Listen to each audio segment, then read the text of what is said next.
ไต้หวันนะแต่ว่านี่ก็เป็นคนจีนคนจีนต้นเทศ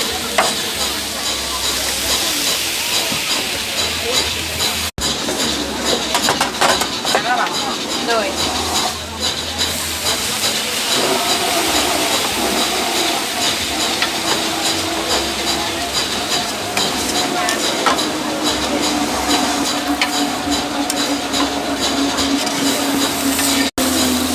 好了呢，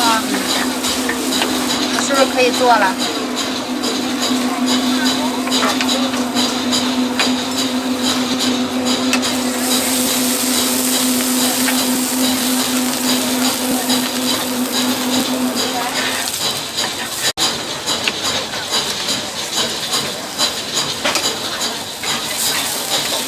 洋葱、香菜、辣椒都要是吧？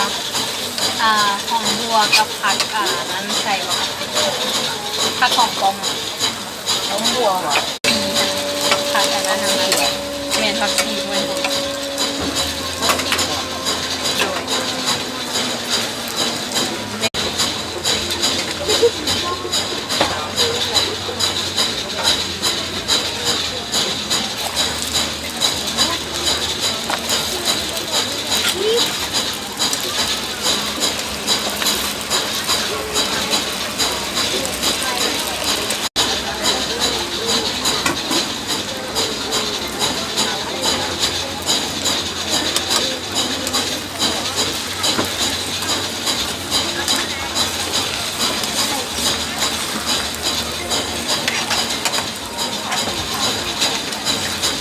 火鸡面好了吗？好了，好了。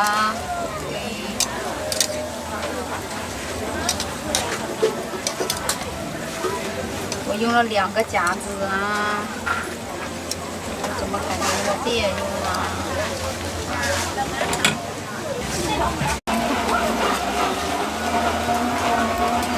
你的手机，น่ารักนะ有一份是外卖。เก่งเนาะ外卖来了吗？ก็ทำเก่งจัง没有看到。